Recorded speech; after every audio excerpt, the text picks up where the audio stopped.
Welcome muli sa isang episode natin ng Cheese Whiz Usapang May Laman. Special edition daw ito. Special dahil pag-uusapan natin ang mga kaganapan nitong nakarang linggo. Partikular kaugnay sa Senado at sa impeachment na nakabinbin ngayon sa Senado. Sana subaybayan nyo at huwag nyo kaming iwan para sa episode na ito. Sasagutin natin ilang mga katanungan mula sa mga kaibigan natin sa media, mga kaibigan natin nagpapadala ng text, at gayon din mga kaibigan na nagpapadala ng mga katanungan sa iba't ibang social media platforms namin. Pinili namin na sa pamamagitan ng podcast ito gawin dahil sang-ayon sa Rule 18 ng aming Rules on Impeachment. Hindi maaaring magsalita ang presiding officer o sino mang senator judge, kabilang na ang mga abogado ng prosecutor, ang mga abogado ng respondent at ang respondent kaugnay sa merits ng kasong ito. Sa pamamagitan ng podcast, mas matitiyak namin na buong ingat naming hindi lalabagin ang provision na yan ng aming rules. Kung kaya, ito ang paraan para masagot namin yung mga katanungang hindi lalabag sa Rule 18 ng aming impeachment rules. Muna natin. Senator, kwento nyo kung paano kayo naging presiding officer. Sang-ayon sa rules, ang presiding officer ay pwedeng pagbotohan matapos itong amyendahan noong huling sesyon ng Senado noong Hunyo. So, nagbotohan ng Senado para piliin akong presiding officer. Nag-abstain ako at hindi ako bumoto doon. Kaya ang boto ay 12 lamang para sa akin. Iliwanagin ko, tulad ng sinabi ko sa aking opening statement o talumpati na pambungad. Hindi ko ginusto to, hindi ko hiningi ito, hindi ko hinanap ito, pero hindi ko rin tatalikuran ang inaatas na responsibilidad sa akin na tulungan ang Senado at Impeachment Court na malampasan itong bahaging ito ng kasaysayan ng Senado at Impeachment Court kaugnay sa impeachment complaint laban sa ating ikalawang Pangulo. Hi, I'm Joel. I'm musician. Question lang po. Senator, as a presiding officer, do you feel any pressure right now? Wala. Dahil bahagi lang naman siya ng trabahong pwede gampanan ng isang senador kung maatasan siya bilang isang presiding officer. Hindi naman, wala namang pressure. Paano nyo tinitiyak na ang bawat ruling at desisyon ng impeachment court ay patas? Lalo na pag may magkakaibang interpretasyon ng konstitusyon at Senate rules. Ang definisyon ng pagiging patas, ika nga, ang definisyon ng justice sa simpleng pananalita sa Ingles ay giving every man his due. Binibigay mo kung ano yung nararapat sa kanya. Yon ang sinisikap kong gawin. Ibigay sa kada partido nararapat sa kanila.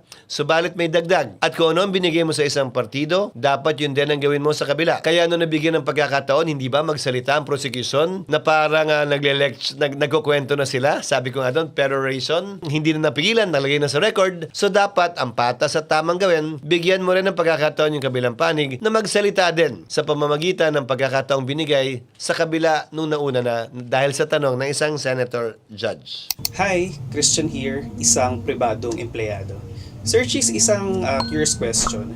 Sa nirami-rami ng objections at motions, piling nyo ba minsan referee na kayo? Yun naman talaga ang trabaho ng isang presiding officer o judge. Mag-referee sa pagitan ng abogado ng mga partido para matiyak na papangalagaan ang karapatan ng magkabilang panig. Nagsalita si Senator Bam na sana wag masyadong technical para makasagot yung testigo ng diretso. Nagsalita din si Senator Pia. Sabi may rules tayo, may dahilan kung bakit may rules tayo. Yun ang binabalanse, pilit kong binabalanse sa mga pagpapasyang ginagawa ko bilang presiding officer na matitiyak na kung ano man ang pagtratong binigay ko sa prosecution, yun din ang pagtratong dapat ibigay sa respondent upang pantay na pagkakataon ang binigay mo para ipresenta nila yung kanilang ebidensya at yung kasong gusto nilang mapanood at makita ng ating mga kababayan. Ano ang tugon nyo sa mga punas ng minority at sa petisyon na kumukwestiyon sa legalidad ng pagiging presiding officer mo sa trial? Karapatan po nila yan at mas maganda ngang iakyat nila sa Korte Suprema upang mapagpasahan ng may buong linaw para sa hindi malayong hinaharap o sa hinaharap kung mangyari man ito muli. May gabay na tayo kung pwede nga ba o hindi yan at hindi na natin pag-aawayan pang muli ito.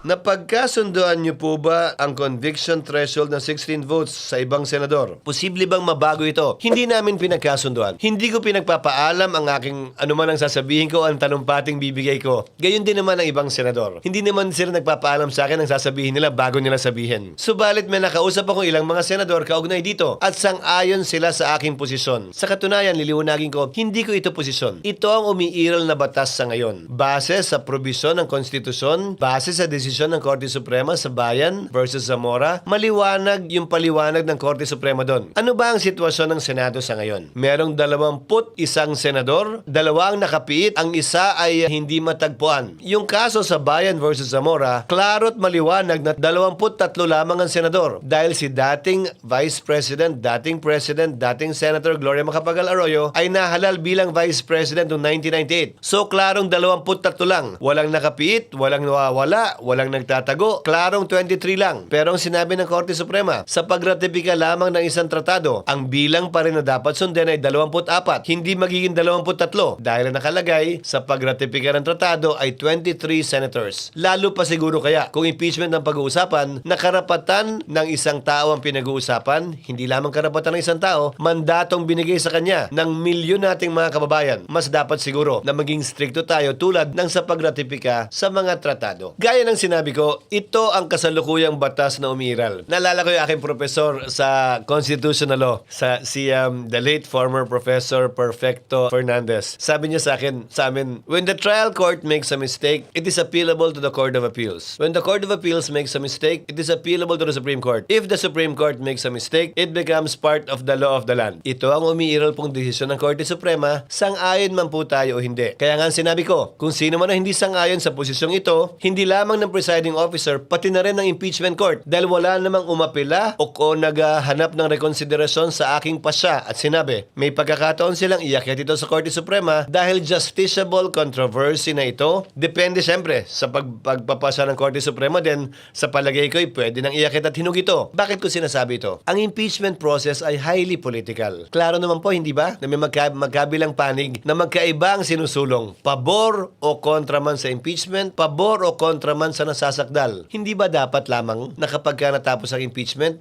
tapos na rin ang gulo, away at bangayan? Impeachment ang proseso para tumuldok dito sa prosesong ito. Ang pangit naman at ang lungkot, kung matapos namin magdesisyon na may 14 o 15 boto, dun pa lamang mag-aaway-away uli, ay convicted, ay acquitted, dahil magkaiba sila ng pananaw. Sana kung sakasakali, mapagpasahan ito ng Korte Suprema kung may aakyat man sa Korte Suprema, bago pa man magkaroon ng pinal na kapasahan ng Senado, para hindi na tayo magsimula muli sa pinagsimula natin, na may gulo, may away, at may bangayan. Sana ito impeachment process, sino man ang manalo, sino man ang magwagi, maging tuldok na, kaugnay sa bangayan, away, hindi pagkakaunawaan, at mga akusasyon laban kanino man, upang ito'y mapaliwanag, mabigyang linaw, at makita rin ng ating mga kababayan. Hi Sen! I'm Chelsea and I'm a student. Curious lang po ako, mainit po ba yung suot niyo na robe? Actually, mainit doon. Pinalakasan ko yung aircon ilang beses na dahil makapal yung robe na nakuha. Itong impeachment robe na ito, binili pa ito para sa nakarang impeachment noong 2025. Senate President pa ako nung in-order namin yung mga robe na yan. Konting dagdag na lang para dun sa mga bagong senador na pumasok noong 2025 na hindi bahagi noong nakaraang kongreso ang binili ng Senado para sa mga impeachment senator judges. Anong klaseng mga tanong po ang pwedeng itanong ng mga senador na pinapayagan ng rules? Ano ang ipinaalala niyo sa kanila? Hindi ko kinausap ang bawat senador kaugnay sa pwede o hindi nila pwedeng tanungin. Hindi naman yata tama yon. Hindi naman ako primus inter pares o una sa magkakaparehas. Pare-pareho kaming senator judge, nagkataon lamang na nagpe-preside ako, pero hindi para sa akin diktahan kung anong pwede at hindi nila pwedeng tanungin. Subalit, kapag ito ay medyo tumatawid na sa pwede at hindi pwede, pwede lamang ako magpaalala na sana hanggat maaari iwasan yun. Sa ilalim kasi ng korte, ng impeachment court man o regular na korte, ang ebidensya ay dapat pinepresenta sa pamamagitan ng mga testigo. Hindi sa pamamagitan ng mga abogado. Yung mga fact at yung mga law dapat ipalabas sa pamamagitan ng testigo. Hindi sa pamamagitan ng argumento ng abogado. Pero hindi ko pa rin pwedeng pigilan yung tanong, pero pwede kong pigilan yung abogadong sumagot kung ito'y lalabag dun sa pamantayan at panuntunan na yon. Sa mga nagdaang impeachment trials, nagkaroon din ba ng limitasyon o demarcation sa pagtatanong ng senator judges? Kung maalala ko, meron din. Pero hindi pinigilan yung mga senador talaga, pinaalalahanan lamang sila. Dahil may buong laya ang bawat senator judge. Tulad lamang ng presiding officer na may buong laya magtanong, na ipukol kung ano man ang katanungan nila sa abogado man o sa testigo. Pantay-pantay po lamang kami at tigi-tigi sa kaming boto pagdating sa pagpapasya kung i-convict o i-acquit ang nasasakdal. Pagpapaalala lamang po ang pwede kong gawin at hindi pagbabawal sa tanong na pwedeng ipokol ng sinumang senator judge. Hi, hello po. I'm Dan. I'm a student. And ganano ta ko may mutana kay niingon man si Senator Pia na sige siya na ni-stiff neck daw siya sa gigtanaw sa screen. So, ang akong pangutana is if nanabay monitor po. By Monday, dapat nakalagay na ng monitor sa ibaba ng lamesa ng mga prosecution at saka respondent. Kumbaga nandito. Para makita ng mga nakaupo sa first row. Alalahanin ninyo, ang Senado nakaharap lahat yan sa rostrum o sa podium. Kaya yung mga TV, nakaharap lahat ng paganon sa prosecution at saka sa respondent. Dahil binaliktad namin yung arrangement, nakaharap sila sa testigo at sa Council for Prosecutors and Respondents, yung mga TV hindi na akma sa kanila, na nakatutok talaga sa kanila. At the rate we are going, ano ang nakikita niyong timeline considering as well the number of witnesses on the list? Sabi ko nga sa trial kahapon, binigyan ko ng pag-asa si Senator Bam. Tingin ko parang diesel ito. Parang diesel na makina, ika nga na kailangan mo ng uminit. Ano mang bagong proseso, bagong trial, syempre nagsasanay pa ang magkabilang panig, nagsasanay pa ang mga senator judges. So ang simula talaga nito ay nangangapa pa ang ilan, kabilang na ako. Medyo may kabagalan talaga sa simula. Pero inaasahan ko na sa mga darating na linggo, mas bibilis na ito dahil masasanay na yung Council for the Prosecutors, yung panel of prosecutors sa parte ng Kamara, at gayon din yung mga Council for Respondents, kabilang na yung mga Senator Judges at ako at si Senate President Win. So mas bibilis ito ng konti sa mga susunod na araw at linggo. Sana po unawain ninyo, pero mas mabilis na po ang takbo ng impeachment nang hindi naman po minamadali yung proseso. Para sa akin, tinataya ko na sana matapos ito bago mag-Nobyembre o Disyembre. Pero hindi ko kaya magsalita ng patapos, depende yan sa ebidensyang naisipresenta ng magkabilang panig. Sa kabila ng listahang binigay ng magkabilang panig, pwede pa rin sila magpresenta ng panibagong testigong wala sa listahan nila. Kung hindi yun available nung binigay nila yung listahan, at basta't bibigyan nila ng 5 araw yung magkabilang panig para alamin kung sino yung testigong yon, para makapaghanda sila na i-cross-examine yung bagong testigo o surprise witness na ipepresenta ng sino mang panig. Hi, I'm Nico, an accountant. Tanong ko lang, Sen, pag humahaba ba ang session, nagpapa-popcorn? Bawal kumain sa plenaryo. Sa katunayan, bawal din nga daw ang tubig nung nagdaang impeachment dahil baka daw may mambato gamit yung mga bote. Nagbigay kami ng tubig nang may buong tiwala dahil yung tubig yata ang binigay namin nakalagay sa bote, hindi nakalagay sa plastic eh. Hi, ako di ay si Kyle Manggubat, usa ka estudyante ug naara ko tani pangutana sen. Nabandayan na ako nga dugay na kaayo mo wa makatindog sa imong lingkuranan. Dabaw may jingle break. Nung Miyerkules ko lang naisipan yon dahil napansin ko ang hirap magpigil ng tawag ng pangailangan. Ika nga. Gayon din sa mga council for the parties. Dahil yung mga senador sa baba, yung mga senator judges, labas-masok naman silang pwede. Pero sa party ko, sa party ni SP Win, sa party ng mga council for the parties ay tila hindi. Kaya ginusto ko nga sanang magkaroon ng break sa gitna para sa call of nature, ika nga.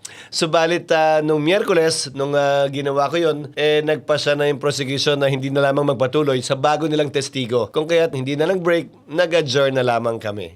Anong mga aral mula sa mga nakarang impeachment cases ang maaari magsilbing gabay sa Senado upang mas maging maayos at malinaw ang proseso? Hindi lamang mga desisyon ng Korte Suprema, hindi lamang rules ng Senado sa impeachment, hindi lamang rules of court na may subletory application, pero pati yung mga precedents o mga rulings ng mga nakaraang presiding officer ng Senado sa isang impeachment complaint ang basihan po ng aming mga pagpapasya dahil tinuturing na bahagi yon ng kasaysayan at ng legal precedent ng impeachment. So malaki po na itutulong niya sa amin na hindi na namin kailangan mag-imbento pa muli. Ika nga, we don't have to reinvent the wheel. Pwede namin kopyahin lamang yung mga nauna ng ginawa para maging maayos, mabilis, at patas ang impeachment trial na isinasagawa po namin sa ngayon. Hi, ako si M, isang nanay.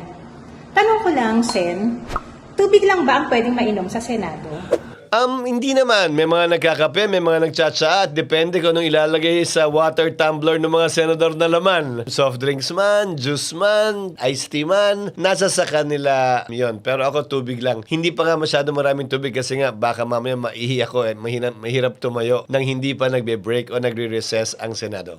Ano sa tingin nyo ang pinakamalaking hamon bilang presiding officer ng impeachment trial? Siguro na mapanatili, orderly, mapayapa at maayos yung proceedings dahil tinitiyak ko, darating at darating yung panahon na magkakainitan ng magkabilang panig. Darating at darating ang panahon, hindi lamang initan, hindi pagkakaunawaan ang ilan sa mga senator judges tulad lamang ng mga ordinaryong sesyon namin sa Senado at mga nagdaang impeachment cases. Nagkaroon pa nga ng walkout yung isang dating impeachment kung maalala po ninyo sa ating kasaysayan. Susubukan po naming iwasan yon at yun ang hamon naman na kinakaharap siguro, hindi lamang ko bilang presiding officer, pero ng bawat senator judge. Dahil tulad ng sinabi ko, hindi naman po ako primus inter pares o una sa mga magkakapantay. Pare-pareho lamang po kaming senator judges. At ang hamon sa amin ay tiyakin na itong prosesong ito ay matatapos ng maayos, matiwasay, at hindi lamang magiging parehas, pero mukhang parehas. We should not only be impartial, but we should also give the impression and appearance that it is impartial. Hindi po maaaring impartial-impartialan lang. Dapat mukha at totoong impartial ang impeachment court. Paano pagsasabayan ng Senado ang impeachment trial at ang regular legislative work pagkatapos ng SONA? May posibilidad bang baguhin ang schedule at may mga mungkahi ba kayong adjustments? Hindi ko po desisyon yan. Desisyon po yan ni Senate President Win Gatchalian. Dahil hindi na po saklaw yan ng pwedeng gampanang tungkulin ng presiding officer ng impeachment. Pero pinanukala ko na po sa kanila. Ikonsidera na gawing umaga ang impeachment trial 9 o 10 o'clock man hanggang 2 o'clock ng hapon o 4-5 oras at ang sesyon ay 3 o'clock o alas 4 hanggang matapos na kami. Bakit? Dahil papasok na rin ang panukalang budget para sa taong 2027. Kailangan mag-conduct ng hearings ng Senado. So habang wala pang ginagawa sa plenaryo, pwedeng suspindihin ang sesyon, suspindihin ang rules para makapag-hearing yung ilang mga komite kaugnay ng budget o kaugnay ng ibang panukalang batas habang nagsesesyon ng Senado kung mga talumpati lang naman ang ide-deliver at wala namang botohan na mangyayari. Pangalawa, mababakante nito ang buong araw ng Webes. So Monday to Wednesday lang po yun, tulad ngayon, para sa mga hearing din na kailangan isagawa ng iba't ibang komite. Dahil impeachment ay isa lamang po sa mga trabaho ng Senado at patuloy pa rin yung trabaho po namin bilang mga senador na pag-usapan, pagbotohan at magpasa ng mga makakabuluhang panukalang batas na makakatulong sa ating mga kababayan. Kabilang na po yung taunang budget na pinakamahalagang batas na dapat ipasa ng Kongreso kada taon. Pero hindi ko po decision yun. Suggestion lang yun. Ano ang inyong pinagtutunan ng pansin sa Senado habang nagpapatuloy ang impeachment trial? Hiningan kaming lahat ni Senate President Win Gatchalian ng mga priority bills upang sa gayon yun ang tututukan niya na mapasa sa pagbubukas muli ng Senado. Matapos ang SONA, inaasahan ko na yun yung magiging pangunahing tututukan ng Senado. Hindi lamang ako, pati ibang mga senador. Dahil ang listahan ito ay nanggaling hindi lamang sa isa, kung hindi galing sa lahat. Hello, ako Glecio Jose. I'm a student. Gusto ko lang mabalaan kung pwede ba mag-absent ang mga senador during the impeachment trial. Pwede. Kung talagang kinakailangan at kung hindi talaga may iwasan, parang sesyon din naman yan. Dapat mag-attend ng sesyon, dapat mag-attend ng trial. Subalit kung may sakit, may karamdaman, hindi umabot, may magandang dahilan, pwede dahil court of record ang impeachment court. Parang korte rin yung ordinary na may rolyo. So lahat ng pinag-usapan sa hearing na mismo, pwede mong basahin o panoorin gamit ang records ng Senado. Magkano nagastos ng Senado sa unang linggo ng impeachment trial kasama ang logistics at security? Si Senate President Win Gatchalian po ang dapat na makaalam po nito. Subalit, ang kaya ko lang siguro sagutin na ito, hindi kami nagdagdag ng tao, hindi kami nagdagdag ng security, wala kaming biniling bagong lamesa. Alam ko, galing lamang sa bodega ng Senado yung ginagamit na lamesa ng counsel for both parties. Yung witness box, ginawa yan nung panahon ko pa bilang Senate President, bilang paghahanda nung impeachment dapat nung 2025. Kung meron man, yung aircon nakabukas pa rin sa Senado kahit may impeachment o wala, kahit may sesyon o wala. So walang dagdag sa utilities. Siguro may dagdag man sa utility, sa tubig dahil mas maraming gumagamit ng banyo, pero walang ganong kalaking dagdag sa gastusin ng Senado itong impeachment trial. Mas maraming oras lang na ginugugol ang mga senador sa Senado bilang impeachment court. Dahil ngayon dapat recess po kami. Pero imbis na recess, nandun po kami nagtatrabaho bilang senator judges. Yun lang po siguro ang pagkakaiba. At wala rin pong dagdag sa sweldo namin kahit na may dagdag na trabaho. Hello, I'm Zina. Nagtatrabaho ako sa isang BPO company. Question lang, Senator. Bilang ordinaryong mamamayan, anong mapapala namin sa impeachment trial? Pinapatunayan at pinapakita kasi nito na tumatakbo, umuubra yung demokrasya natin sa ating bansa na sa dulo magbebenepisyo dapat ang bawat Pilipino. Dahil sino ba naman ang gustong manirahan o mabuhay sa isang bansang may diktadurya? Buhay ang demokrasya sa ating bansa at ito ang pinapakita at pinapatunayan natin sa pamamagitan ng prosesong ito. Yun marahil ang pinaka pwedeng maibigay ng prosesong ito sa ating mga kababayan.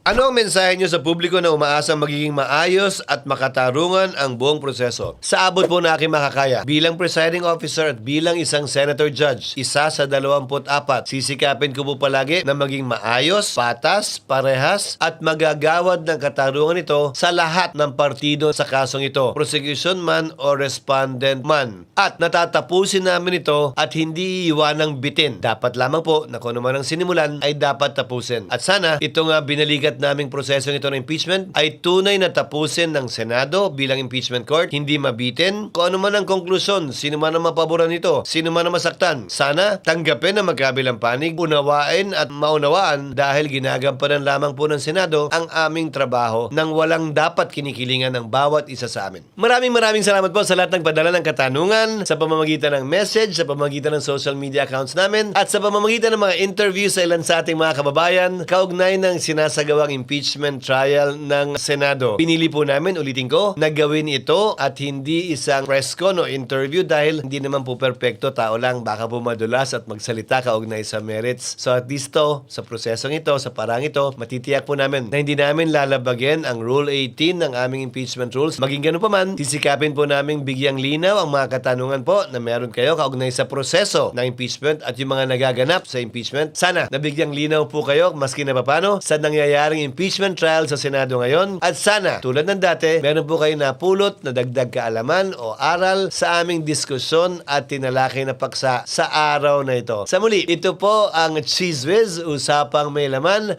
at hanggang sa susunod po.